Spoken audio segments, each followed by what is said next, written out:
Good evening, everyone. And since yesterday, we know that Disha Salian's case is again in the focus. A new lease of life has come, especially with Arnab Goswami and Republic TV covering the entire story. And they had a wonderful debate, asking the right questions to the right people.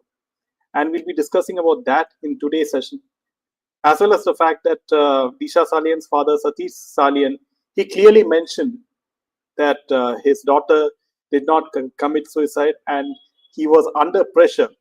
And now he has admitted the fact that his daughter, Disha Salian, was murdered. And now he clearly said that Aditya Thackeray should be taken into custodial interrogation. So also the fact that Nilesh Oja, the lawyer, he also said that he has some sort of very good evidence to submit to the court, and he will give it in an envelope to the court, to the Bombay High Court. And based on that evidence, he's very confident about the proof and evidence against Aditya Thackeray. So, friends, now the latest is that Nitesh Rane, of BJP, has accused Mahavikas Agadi of covering up Disha Salian's death case, and he has supported Disha Salian's father, Satish Salian, in this latest statements made by him. And Rani said, "I have been saying from day one that this was a murder and it would be investigated. The role of Aditya Thackeray should be investigated.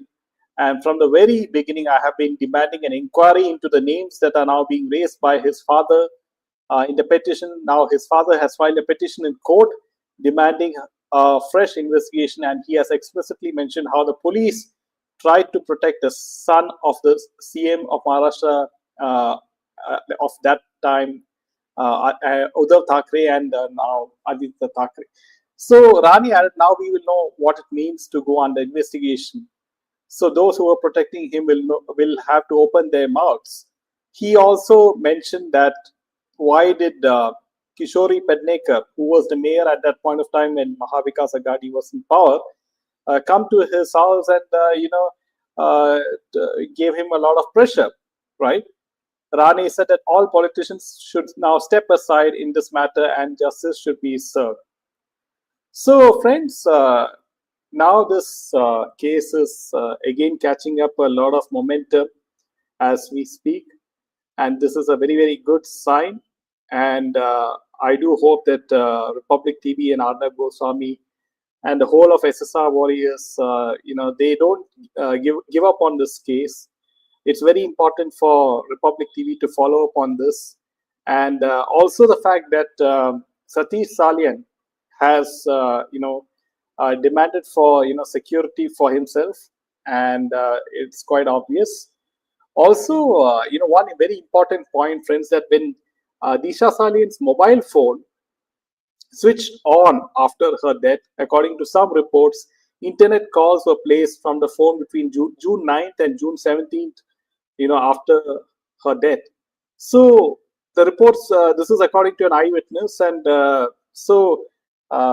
very importantly, a lot of people have to be questioned right now, and I do hope that the court gives some favorable decisions in this particular case of Disha Salian based on whatever evidence and proof Mr. Oja submits to the Bombay High Court.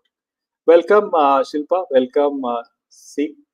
So yes, it is very good news for SSR warriors who have been waiting so for 5 years, right? And things are looking good so far.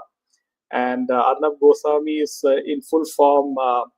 Yesterday in the debate, and he also questioned why Bollywood actors and actresses are remaining silent, and they're very scared and nervous, and they have not made any statement with regards to the Disha Salian and SSR case.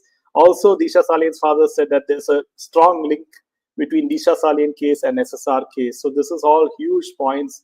And also, Sushant Singh Rajput's father also supported Satish Salian. So all these things are moving in a very good way. Welcome, Anisha. Welcome, Priya. So, Shilpa, Meena ji will be back very shortly, and she'll be coming this week itself, and she'll be talking about this case in particular and bringing a lot of new points as well. So now, a lot of Bollywood is really shaking with this particular case as it is. Their business is not doing good. Their business is in doldrums, and Karan Johar and each and everyone is crying and डरना भी चाहिए इन सबको अब अपने कर्म से मिलेंगे says see, yes, absolutely, see, and you can see how karma is playing a huge role. And also, Arnab Goswami also mentioned in the debate that all the other mainstream media channels are they have not opened their mouth, or they are not talking about this particular case, and it is quite obvious because they have vested interest with the whole of cine world, with the whole of Bollywood, and they are not exposing any of the Bollywood's businesses. And it was very nice to see even Smita Prakash also in her show how all the box office figures are fake, and distribute the film distributors, they say that they are pressurized to say that the theater is houseful when it is nearly empty. So this is what is happening, and it is quite an alarming time for Bollywood, and they have gone down the drain. They have earned enough for decades, says Lena, but they have to maintain the lifestyle, isn't it? They are used to very high, luxurious lifestyles. So, in order to maintain that lifestyle, they need that much of income every month. Well, good morning, Pursa, and thank you so much for great information, justice for our beloved SSR and Disha. But hats off to each and every one of you who has not forgotten about the case even after 5 years, and have been very vocal about it, and on social media, as well as on the streets as well, right? Like a lot of people protested, a lot of people went to his house as well. So hats off to even certain YouTube channels who are dedicated to this case, right? So it's all a collective effort, and you can see how the things are shaping up. But let's see how it all depends on how Devendra Fadnavis, Eknath Shinde, they have to be very active. They have to have a support for this case. So let's see how things shape up. And now, friends, very interestingly, you can see this face of Salman Khan. So it seems he looks very shocked. He looks very tired, and he this is after his latest film Sikandar's promotion or release or whatever it is. And as usual, they say Sikandar is breaking all box office records. It is doing extremely well. It's all a typical PR talk, and they will even pay people to comment on YouTube videos. They'll pay people to comment on Instagram channels, all positive comments. Look at how young he is. He looks like a 20-year-old, college going student. So that's the kind of comments which, is coming in for all these kind of, videos. And it is kind of hilarious that Bollywood PR has a very hard time, trying to, to put them afloat, right, when they are sinking, and there's so many holes in the ship, right, that the whole ship has already sunk. So they're trying to fill the holes with some plaster or something. That's the job of the Bollywood PR at the moment. So, so friends, if you do like our content, make sure to hit that like button and share this video with your friends. And now, with regards to Salman Khan's latest film Sikandar, and this particular photo had so-called fans very concerned, seeing their childhood hero looking very old, and it is very sad to see him age like this, and he looks just like his father Salim Khan, and all these so-called PR manipulated comments, and they call it, these are real people who are commenting and taking their own time and commenting on the Instagram post. So that's the kind of perception that they're trying to build, and it is really, I do feel sorry for all these Bollywood PR people who, and the companies and the employees, they have a really hard time trying to at least fool people of India. So it's not very easy at the moment. So coming to the next piece of news, friends, and this is a huge news. The whole of the Indian film industry is facing scrutiny. And why are they facing scrutiny? Is the Cyberabad police in Telangana booked 25 people, including Tollywood actors and social media influencers, for allegedly promoting illegal betting, gambling, and casino apps, causing financial losses to the public. Among the 25 named in the FIR are actors Rana Daggubati, Prakash Raj, Vijay Deverakonda, Manju Lakshmi, Pranita, and Nidhi Agarwal. So police found that these platforms were in direct violation of gambling laws and regulations, particularly the Public Gambling Act of 1867. And these apps cause great harm to individuals and society by promoting addictive gambling behavior, which often leads to financial crisis. And according to the Telangana police, these betting platforms particularly target young adults and the general public by providing them easy access to gambling. So this is a very good move by the Cyberabad police for naming these celebrities who are promoting these kind of apps, which is spoiling the lives of so many innocent families and youngsters. And this is a very good move, and we should welcome this move. And also the other states, if any of the film celebrities, especially Bollywood, it's quite obvious that so many superstars, the so-called superstars, are promoting these gambling apps. Even the cricketers are promoting the gambling apps, but unfortunately, Maharashtra police is not questioning them or whatever. But at least in other states, action is being taken, and this time it is from Telangana, and this is a very welcome move. So you can see that all the film actors, the film industry, they have so many different sources of income. They don't look at ethics. They don't look at how they earn the money, and this is what makes them greedy. They're used to a certain high luxury lifestyle, and also they have politicians behind who support them, and this is what is happening. So it's only a matter of time. You will have more and more actors and actresses being caught with gold bars, being caught in the promoting all these gambling apps. So you can see how things are turning, and that everyone is getting caught at some point or the other.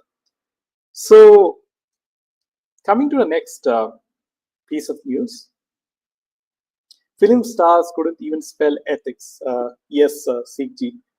So now coming to Aryan Khan and SRK, this particular actor, I'm sure you've not heard of him. His name is Ajaz Khan. And Ajaz Khan, he was arrested by the NCB Mumbai in 2018 for allegedly possessing ecstasy. He was in Arthur Road jail for 26 months, after which he was granted bail by the Supreme Court of India. So now he has commented with regards to SRK's son Aryan Khan, and he was talking about the particular time in which Aryan Khan was arrested at that point of time. He recalled that the jail housed around 3,500 criminals, making it an unsafe place for anyone. Shah Rukh Khan's son Aryan Khan was in jail at that time. I helped him as well and sent him water and cigarettes. This is all you can do for someone in jail. And yes, I also saved him from gundas and the mafia. He was in danger. He was placed in a common barrack. This is what Ajaz Khan said. So I really wonder why would you send cigarettes to Aryan Khan, right? Isn't that harmful for his health, Ajaz? So I mean, these kind of people. Maybe he made this kind of statement for getting some sort of publicity or something. So this is how Bollywood is trying to uh, get some sort of importance by making all these small actors speak about big actors' son and nepotistic kids. So let's see how things play. And now we have the next piece of news, and it is with regards to Karan Johar. And Karan Johar, he said that you know there were many people making fun of Nadania, in which Saif Ali Khan's son acted, and it is his debut film in Netflix.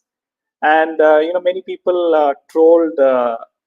They say it's trolled because they think that each and every person who don't like the film is categorized as a troll. So that's the kind of hilariousness that these Bollywood actors and directors have. So now Karan Johar said, I have no issue with industry trolls, opinion makers, social commentary. I happily accept everyone's opinions. In the same way, we have our Nadania, Gustakia, and Gehraiya.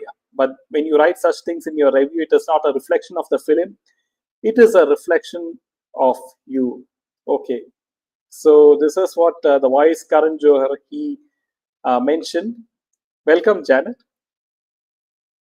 After getting a lot of finance from Adar Punawala for his company Dharma Productions, and selling 50% stake of his company.